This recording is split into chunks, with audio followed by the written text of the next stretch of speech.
Imagine getting up every day full of energy as if you were in your 20s again. What would that be like? What would it be worth to you? What is your health worth to you? Think about it. Your health isn't everything, but without it, everything else is nothing. And yet, too many of us are taking it for granted until something goes wrong. And no one wakes up hoping to be diagnosed with a disease or chronic illness. And yet, we've never been taught how to be proactive in our health through our school or public health. As a registered health coach and integrative health practitioner, I believe it's time this information is made available to everyone. Combining new knowledge around your health and the ability to do my functional medicine lab tests in the comfort of your own home will allow you to optimize your health for today and all your tomorrows. Don't wait for your wake-up call. Welcome back to another episode of the Don't Wait for Your Wake Up Call podcast. My name is Melissa Deely, your host, and I'm very excited today to bring to you a very good friend of mine and client. Her name is Susan Glusica. Welcome, Susan. Thank you. So glad to be here and adding value to your audience. I am very excited to have you here, but let me introduce you to my audience. So Susan is the unrivaled realizer. She is known for humanizing the fastest path to inviting in and receiving 2 to 3 times more money because she stands for unapologetic prosperity. Doesn't that sound amazing? Unapologetic prosperity. What she wants for herself, she wants for everyone. And her clients expand their prosperity, generosity, and legacy without more bandwidth or having to work longer or harder or having inconsistent results. So I'm going to let Susan share her story because she too moved from the corporate world to the entrepreneurial world. And Susan, I would love to invite you to share that journey with our listeners. Yes, thank you for the opportunity. So I am a 12-year corporate refugee at this point, way preceding the Great Resignation. And by the way, in the Great Resignation, I heard that 50% of those who have resigned in that wave regret their decision. So it's really important to know why you do what you do, right? And that's what we're a little bit of what we're going to talk about. So I cut my teeth on Wall Street, and after a 20-year success, I just had what I call my crisis of legacy. I could not see my footprint or my impact in the world. I was making great money, great benefits. My husband, my family thought I was insane for not wanting to continue down that path. Also, I will tell you, I incurred a lot of toxic eating habits from that. So, for example, when they were still private, I was at Goldman Sachs, my first stint in the Wall Street gig. And ultimately, I was on a trading floor, and to keep what they needed us there, like we couldn't really, to take a bathroom break was like, let alone a lunch break. And so I had this tin. And it was high stress. So I had this, I'm a chocoholic, right? I had this tin of M&Ms on my desk. And, at first it was just like, 1 or 2 here or there to kind of like get my chocolate fix. But before long, I had gained 20 pounds from just that little change in eating habits, right? Yeah. So, other things, right? Before you move forward though, I can just well imagine how stressful that must be, that environment anyway.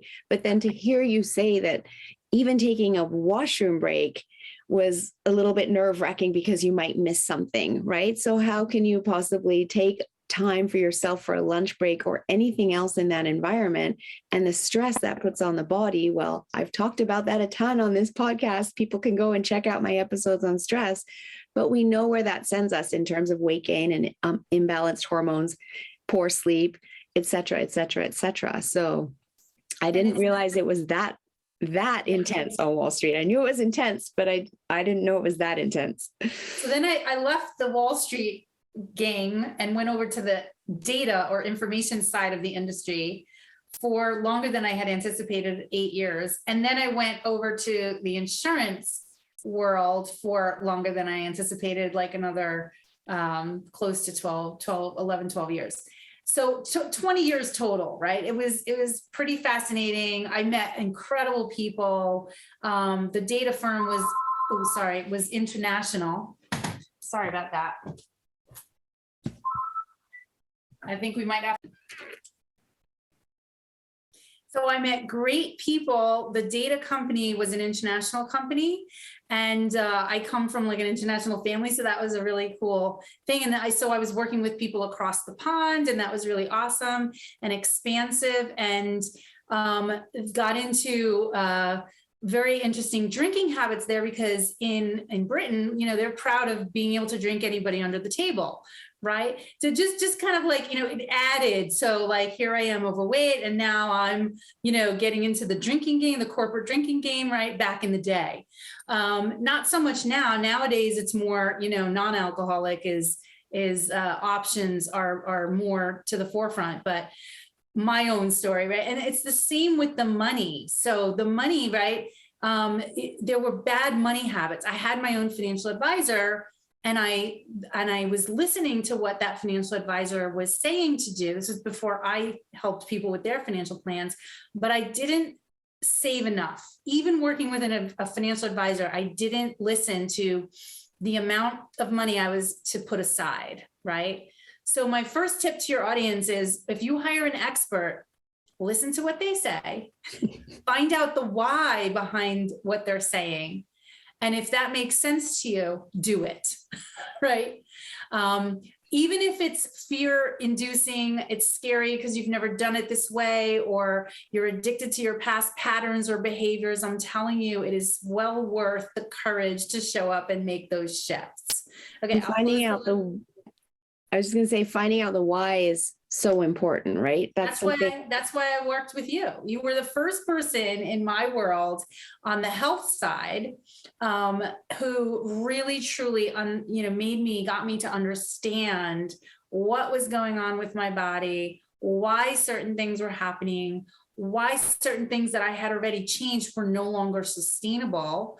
Right. Like I did keto for 3 years, just personally, right? That was my choice because my body really liked it initially, but then it wasn't sustainable over the long haul. So what do I replace it with? Right. You were the one who came, it was like this aha, like the clouds parted and the knowledge came in, and I was like, oh yes, this is terrific and beautiful and what I need, because the truth of the matter is we always get what we need. So you came at the right time, and I'm so blessed that we're working together to improve my health.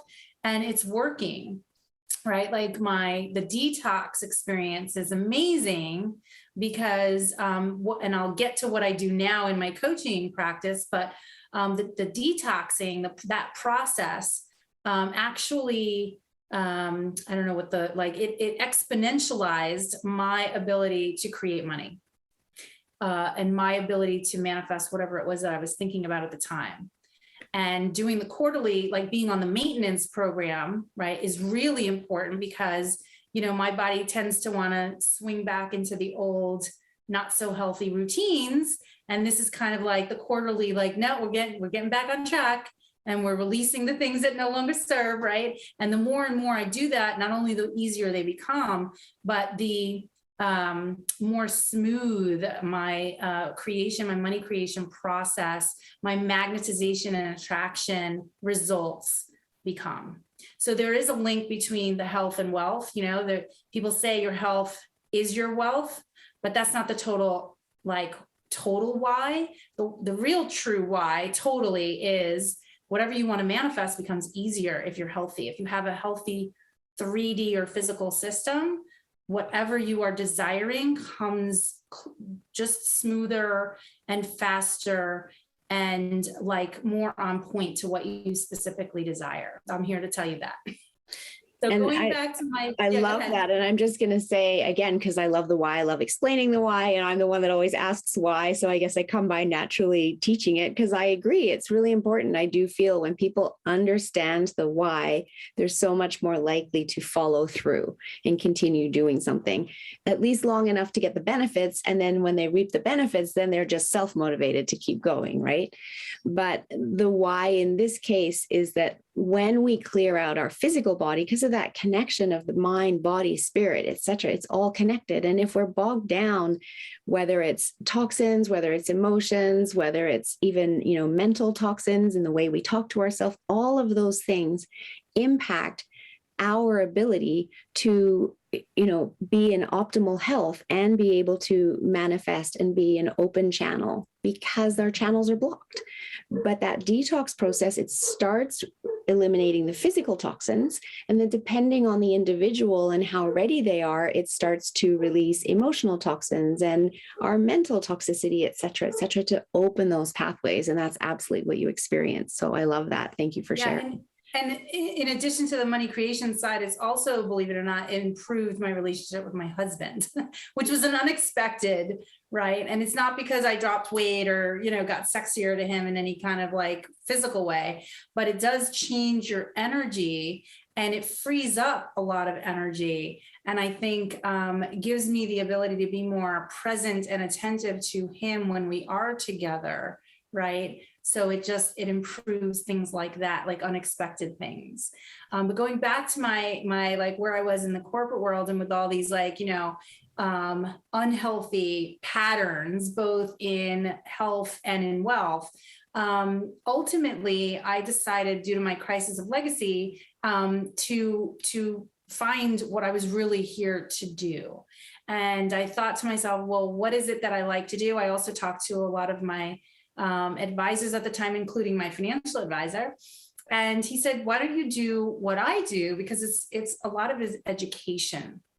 And education runs in your blood. I've got teachers, school, the private school owner, vice principal, right? Like, or assistant principal, I should say, all in my, cousins, my aunt, my sister and her husband, right? So I come from the education world, and always wanted to be a teacher. And there you go. It was like, okay, well, he must see something in me. And I stepped into that. And I thought I had found the thing that I'm here to do, because planning sets me on fire. I love building the plan and then defending the plan over time, right? Right. So the goal doesn't change, right? The way, the plan may morph, but the goal doesn't change, right? So that's where I continue to this day to help fempreneurs and business owners add their self-equity ecosystem, so they can build wealth faster and more securely, like the Rockefellers did. And there I was in that endeavor, and I realized, here I am talking about 3 times 3 times 3, and people are stuck in 3 plus 3 plus 3, what I lovingly call ego earning. And I said, you know what, there's got to be a better way, because I can build the best financial plan for someone, and believe me, I do. But if they don't believe it's possible, it doesn't work for them. And so that's very, very true. Yeah. We have to first believe it in order to take the action, in order to then make it become reality, right? And again, it's true with your health. I talk to people and say, if you don't believe you can heal, you're not going to, right? Your body isn't going to do what it needs to do to allow you to heal. You have to first believe it, and then everything else flows. Yep, absolutely true. So I, in the summer of 2018, discovered there are 7 energetic levels of money consciousness. I call them the money realities. Wrote a book about it, Money Energy Mastery. For those watching on YouTube, I have right here, Money Energy Mastery. It's a great book, easy read, and also lots of pages for your action plans at the end. So this isn't a book that you just read and throw on the shelf. This is a book that you read and you learn from and you take action from.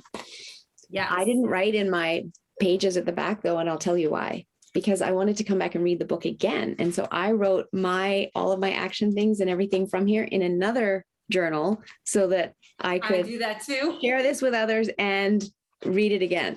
But you know why you're going to read it again? Because you recognize that that's what masters do. Masters are experts at repeating the fundamentals. I do that too.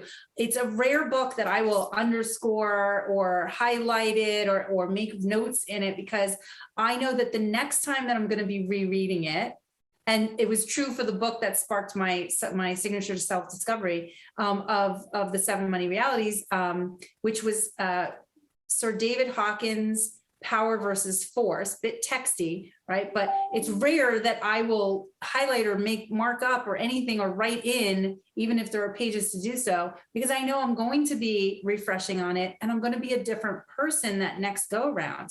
And Exactly. the next time, right? So I invite everybody listening to do that, right? To use the prompts in the book and then write in a journal, or, I do binders. So I'll take notes and I'll put them in binders so that they remain organized for me. And because I always will refer back to my own notes as well. It helps to see the progress, right? Absolutely. That's why I keep track of my weight I'm a weight tracker, right? So I can go back and see, wow, how far have I come? Or am I getting off track, like from, say, a year ago, right? Right. How am I doing? So definitely recommend that. That's cool. Thank you. I'm going to just step in there for one thing, because sometimes weight tracking, that can be a trigger for people, right? So it depends on the individual as to whether that's helpful or not helpful. And so what I will often recommend is that people weigh themselves on a Friday morning and then weigh themselves on a Monday morning. Because usually with the structure of the work week, we can be pretty good with sticking to any kind of structure that we've implemented in terms of eating the way that we want to eat, that serves our body, et cetera, and making good choices. And then it's on the weekend where we don't have that structure, that we might be celebrating with others, visiting others, and not as in control of our food, where we may be kind of tipping into more of the 20%, or that 20% of the 80-20 rule that I recommend goes to 30%. So when you weigh yourself Monday morning, you can kind of see the impact of the choices you made over the weekend. And that's learning, right? But it's not overdoing it, and it's not setting your day off every single day into being a bad day because of a number on the scale. And that's what I don't want for people. Right. It's just something, it's a habit for me. Right. And I do it with detachment. That's a great point. Like I'm not my number. My number is merely information for me. So that's why it works for me to do it. That's why it works for you. Exactly. Yeah. And I just do it at the start of the day. It's part of my routine, like brushing my teeth and things like that. And so, so good point. And, truly it's the same with money, actually, that when some people, when they track their money, right, it makes them feel bad if they didn't get the money in, right? And then it can be triggering and all of that stuff, right? Until and unless you can do it and approach it from a point of detachment. Right. Right. Like you're not your number. Right. So, and again, so important to do with money, because you do need to know where you're at. And, you don't want to be going spending and not having any idea what you've got. Right. I'm sure you're going to get to that. It's exactly. Yep. Just like the weight thing, right? You need on some level to be tracking it. So you have that information. Mm-hmm. But if it gets obsessive, or if it starts triggering you in non-positive ways, right, or unhealthy ways, then, then a different approach or perspective to it can be helpful. Yeah. Right. And with food, it's a little bit easier in your weight, because you can also notice it by how you feel in your clothes, right? Mm-hmm. With money, you don't necessarily notice it with how it feels in your pockets, especially these days, because it's, it's a cashless society to a large extent. Yeah. And I will ask people, even clients, okay, so how much money came in the bank? And they're like, I don't know. Because they're not tracking it. They're like almost afraid to track it. Right. But you do need to track it, right? Yes. So going back to like in the summer of 2018, here I am reading this book for the second time. And I like really literally hit my, palm to forehead and said, this is exactly how money energy works. Now, keep in mind, I had been in the money business in one shape, way, or form for a while at that point, right? Over 30 years. And so I've, come from a very, very, Northern European, humble and, kind of a scarcity mindset, like almost proud as to how much we were able to do with so little type of upbringing. Right. Right. So my rags to riches beginnings starts with basically being with two other sisters. So I'm the oldest of three girls, and every Christmas we didn't all get what we wanted for Christmas. We actually had to rotate that. So we only got what we really, really wanted every third Christmas, right? So it just taught us that like everything had to be shared. Our desires were not valid in and of themselves, right? And there wasn't enough for each and one of us to have what we wanted. Now I know the reality is, right, that we always get what we need, and having your desire is sufficient. Like your desire alone is sufficient for receiving it. And there's energy in that desire that when you imprint it into the universe or formless substance or infinite intelligence, it comes by a number of names, source, God, goddess, whatever, however you conceive that entity to be in your understanding of it, right? And when you open into the floodgates of that, that's then pivoting out of that scarcity, which is actually a human construct, into abundance, because in truth, there is only and ever will be abundance, right? So nature, if you connect, and when you connect to nature, right, that's plugging into the natural abundance that exists. And truly, for me, health has become, as money has also, is only being available to activate my perfect health DNA. Because in my DNA, as in nature, the formula exists for perfect health. Absolutely. Right. And that's the why behind my own health journey, was to only engage that perfect health, as it has been in my wealth journey, to only engage and activate my unapologetic prosperity, my birthright. It's our birthright. However, when we don't come to it consciously, we can undermine that natural abundance and perfect health setting. So that's why I think what you do, Melissa, is so important, because what you do is you give the system the space to get back to that natural perfect health state.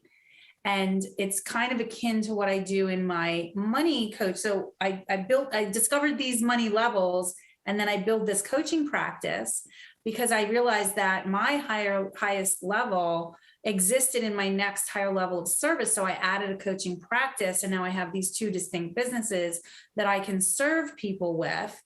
And I'm on a mission to raise the money consciousness of the world for prosperity for all, right? And so in my work, I help and shift those money blocks so you can energetically attract more money and enjoy the freedoms that come with it. It's your natural state. I'm like Melissa, like you are doing. I'm here to connect you with that natural state of abundance when it comes to your money. Melissa's doing it when it comes to your health. So there's a lot of synergies and commonalities in how we approach. And we both like to explain the whys so you understand. So I explain, how does money energy work? Why do you want to lead with your financial frequency, right? What is all that about? And what does that do for you? And why do you want to step forward and serve from your highest level? Well, that's pretty easy, because the world is depending on you to do so, right? And I love that. And another synergy that we have in our work is that really good money management, understanding of money, even the concept of abundance, as well as, understanding your body and how it works, and nutrition and sleep and stress. None of that is taught through our school system, right? There might be nobody teaches what I teach. Everybody exactly says, I don't teach that in school. Exactly. That's what I'm saying. That's another synergy, is that people are getting into adulthood without learning this through the mainstream education system, right? There might be classes on, opening a bank account, and even accounting classes, etc., tracking your money, but there aren't classes on understanding your money blocks, releasing them, understanding abundance in money, et cetera, which is where everything opens up for people when we shift that mindset. I remember, I think it was a Tony Robbins presentation, I'm not sure, but I remember reading about it, and I think I read about it in Think and Grow Rich, where he pulled people up onto the stage and he asked them to bring something with them that they just had in the audience, right? And then he gave one person, I think, a $5 bill. And he asked them to buy something from someone else with that $5 bill. So they bought a pen with a $5 bill. And then they had a pen, and then the next person had a $5 bill. And then they bought something from another person with the same $5 bill. They got a clipboard, and so on and so on and so on, right? And he was just proving the point about the abundance of money, because when you spend money, that's not the end of the money, right? The money keeps going around and around and around. And yet, as children, we so often hear those sayings of, money doesn't grow on trees, and you can't have everything that you want, and we can't afford that, et cetera, et cetera, et cetera. Wealth is pretentious, and rich people are greedy, and yes. So many of these things that are imprinted into our little minds between that age of 0 and 6, when we're so impressionable. And then that's what creates our beliefs around money, our blocks around money. And we get into adulthood, they might have served us in the moment, and potentially it served the parents well, because then you weren't asking for everything every time you went into a store. But in adulthood, it's not serving you anymore. And it's holding you back from achieving the success that you want and having the impact that you want to have in the world, because you're still running that program. Yep. And speaking about programming, there's two ways to get results. There's the slow and steady, right? Like affirmations is slow and steady, slow and steady. And some people like to come at the money creation in the slow and steady. Like, okay, I'm just going to incrementally increase, so this is what I did last month. I'm going to incrementally increase the next month, and the next month, and the next month, right? To where it takes a long time to ultimately reach where you truly want to be. That's one way, and that's a valid way, right? The other way is to actually give yourself a new experience. That's the fast way. And so that's actually where my methodology is designed to help you step into. We do certain things that are along the slow and steady way, and we add the fast way, right? I always like to hedge my bets. So like the way I teach my top 3 ways to the money, right? If you take action on 3 ways to the money, you could potentially get double or triple your promised results. This is why people usually get 2 to 3 times more money working with me, because we're taking like multiple avenues to make sure that you get the desired result, and then some, right? And I know you do the same thing. You have, like there's the slow and steady, meaning like there's like the maintenance plan that you can, have for the long term, right? That's kind of the slow and steady. But then the detox is actually like, give yourself a fast result, right? Weight loss is not the goal of the detox, but it is a nice added benefit, and it's pretty rapid. The key then is to maintain that over the long haul, right? And so there, again, another synergy, and we're very like-minded in terms of like the results that we like to give people. Let's get the really nice immediate result, right? A new experience, and then maintain it and build on it for the long term. That's another reason why I really enjoy your program, because I'm already built like that to do it on the money side in my program. So it was a natural kind of, application over on the health side. And so anyone who's listening that's worked with me on the health side that likes the way that I've run my health programs, from the detox to, as you say, the maintenance, the quarterly detoxes, and then, potentially lab testing after that for, taking that next step to optimize your health or to find the little imbalances that just need to be tweaked. You're going to love working with Susan because you already understand that setup. And now that you have your health, or you're, working on optimizing your health, and your goal is to live longer and be able to live right to the end with quality of life, you do need wealth to get you there, right? I went to my financial advisor because I'm in Canada. I've been working with him since before I ever met Susan. And I love Susan. I love, both sides of your work, your coaching and your money energies, because I learn from you every time we connect, as well as, your background of creating a financial plan for someone, because that's really important to have that plan. And so with my financial advisor, when we went in for an annual review at one point, my husband and I, he had us living until 80. And I said, no, that's not long enough for me. You got to bump that out to 100.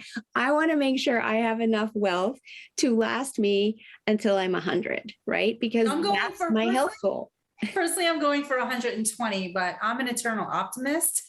Yeah. And so am I. And I love it. And I don't even really want to put a number on it, because I also know people who've put numbers on it and, oh, my parents lived until they were 79. So I'm going to live until I'm 79. Well, guess what happens? We manifest that into happening, right? Wow. So I say 100 or more, really. Right. But his number didn't go higher than that anyway. So financial advisors might have to start changing their programming. But my point is that our health and our wealth, I agree with you, they do go so hand in hand. We need the wealth in order to live the life we want to live for as long as we, can live.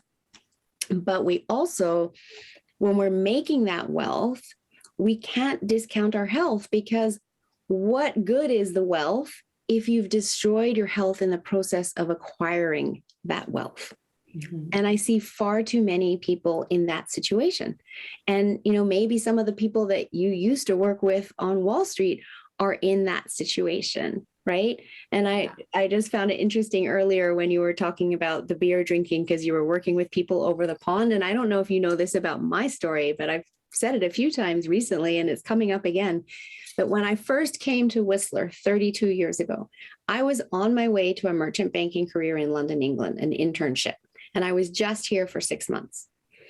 Except once I got here, I loved being in nature, and everyone was saying, you got to stay for summer because there's so many more things to do in summer besides just cross-country skiing and downhill skiing in the winter.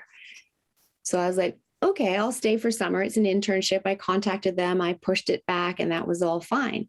Well, now I'd been here, nearly a full year, and I had to decide, what am I going to do with my life? And it really came to me that living here in nature was much less stressful, a much healthier way to live than going to England and getting into a high stress merchant banking career and then going to the pub after work and eating crappy pub food and drinking a whole lot of beer and staying out late and then getting up and going and doing it all again the next day, having to be at the office at 6 a.m. or 7 a.m. And I'd visited London. I'd worked there temporarily for like 5 weeks. And so I'd had a little bit of insight into what that was. And it was enough to tell me, I don't want that life for me. I want this life. And I chose this life for my health, regardless of what my wealth would be. I knew ultimately this was the life that I wanted. And all these years later, coming back into health, I really thank my younger self for that decision. And so it's so funny that you experienced it yourself firsthand.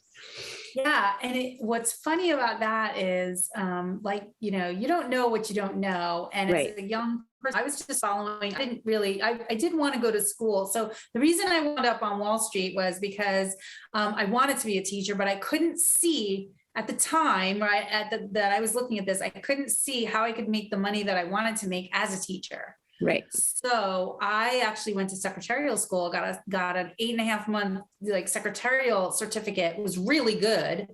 I got my job at Goldman Sachs on one interview that never happens, but that's how competent I was in my secretarial schools. And by the way, the Latin base for secretary is keeper of secrets.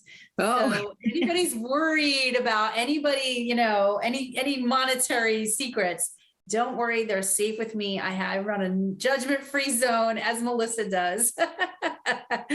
And that's just fascinating. But I followed my mom's footsteps. And so I didn't even give it a thought in terms of, for the health piece, I was looking for the money. I've always been money oriented my whole life. And I can say that, we always get what we need. But what happened was after I left the corporate cubicle side and went to the client facing side and did that for several years, which I was super, super dedicated to staying in that. There's a lot of turnover for a variety of reasons there. But I didn't want to be planning for people and then not be there when the plan really needed to do its work, right? And it takes a while, like 10, 20, 30 years to show the brilliance of the plan, right? Mm-hmm. Yes. It's a long-term game. And I didn't want to be setting people up and then exiting before, Right. they really needed to have that plan, make good on the plan promise. So I was dedicated to it to the point that I consumed all of my retirement assets, which, as I said before, weren't big enough because I wasn't saving enough into them. Okay. Right. Right. And so I suffered, my car got repossessed, and shortly thereafter, just because I could not keep the pace up with my lifestyle and bills as I was building my new business. So we had to file bankruptcy. We chose to file bankruptcy at a particular time. This was, over 7 years ago. But at the time, it was so devastating because here I am helping people with their financial plans, and mine just got a bankruptcy hit, right? I was talking to somebody just yesterday, and she's well into her 70s, and she has no more retirement assets. She is revamping her business to the point that she's as dedicated as I was, just at a later stage in her, and she had to declare bankruptcy because she couldn't keep up with the bills until the cash flow comes in, right? Which is why I do the coaching that I do, is to prevent anybody having to go through that, because it is like earth shaking and, like soul cringing experience, right? That I would love to save anybody else from having gone through them. I like to say I'm very personally, intimately knowledgeable of each of the 7 money realities, having gone through every single one of them personally, right? You teach what you know. And that just makes you a better coach, and everything happens for us, not to us. And this was all part of the journey you needed to go on in order to get where you are today. As difficult as that was, and as awful as it, may have felt, that I feel your soul cringing moments. You needed to get through it to get where you're at today in order to be able to serve more people and help others not land there.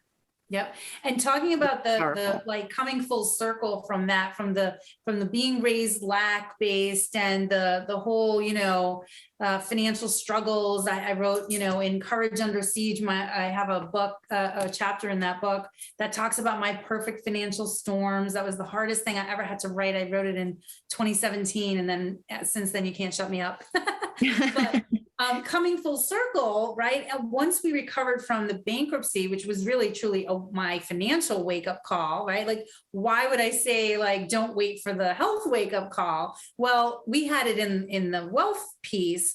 And because we had it in the wealth piece, then I was motivated to make sure that every other area of my life would not have a wake up call, right? And so here I am living in nature. At the end of 2019, we actually moved to, so periodically we were moving out from the city, from Manhattan, from New York City, because my husband, after 7 years living too close to the city, decided he didn't want it anymore. And I said, okay, so for the next 7 years, you get to pick where we move. And we just kept, moving further and further and further away, to the point that we are now on 21 beautiful acres. Most of it's working hayfields for the dairy farm across the way. And they just hayed most of our fields. So it's awesome.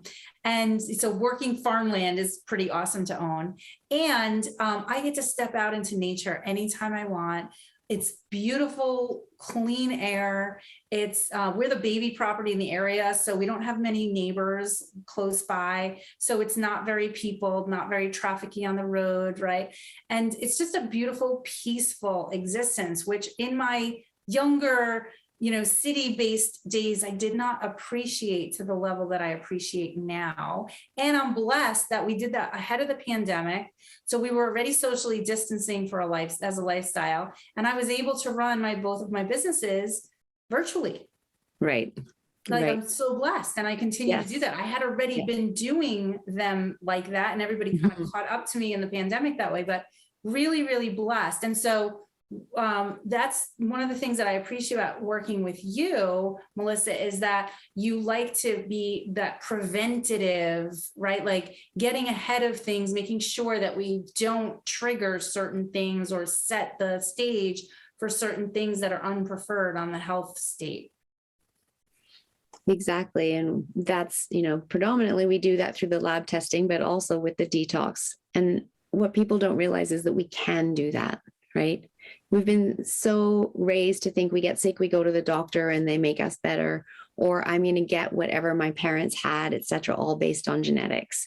And that's no longer the truth. And the science now shows that genetics are only 5 to 10% of that equation. And the lifestyle we create and the environment we create inside our body is 90 to 95% of that, which is where we can absolutely do that and be empowered in our health and in our wealth. And I love what you were talking about, your wealth wake-up call. And then from that, choosing to make sure that you don't have a wake-up call in all the other areas of your life, because the way we do one thing is the way we do everything, right? So I love how proactive you are in all of that as well. And I know that you teach that to your clients too. So anybody that's working with you is not only being set up for success in their wealth, but really set up for success in all areas of their life. So thank you for all that you do. And I just love the approach that you take, and, coming from that scarcity mindset, coming from the corporate world to now, tapping into the abundance that is here for us, and the energies of money is a powerful transition that you've gone through that you now share with others. So I love it. Just like you teach your peeps, like certain things on the health side, just so people don't have a misconception. I run my 2 businesses on 35 hours or fewer a week. And that's what I teach people to do, is how do you get the more money in with less time? So you have more personal free time to spend as you will, to take care of yourself and your family, your community, your relationships, right? Whatever it is that's important to you, I would suggest starting with your health first, because without you, you can't very well do the stuff that you're here to do, or take care of those who are important to you as well. I love that you say it's 90% energy and only 10% action, right? Yeah. Mm-hmm. Who doesn't like the sound of that? Yeah. When you're in action all the time, how many people are on that path to burnout? I see it all the time, right? So Utter it doesn't have to be that way. It doesn't have to be that way. You can change it and seek out Susan. So Susan, tell the audience how they can get hold of you. Yeah, everything's on my website. It's Susan, Susan, Glusica, GLU, like glue without the E, SICA.com. My books are there. You can grab your free guide.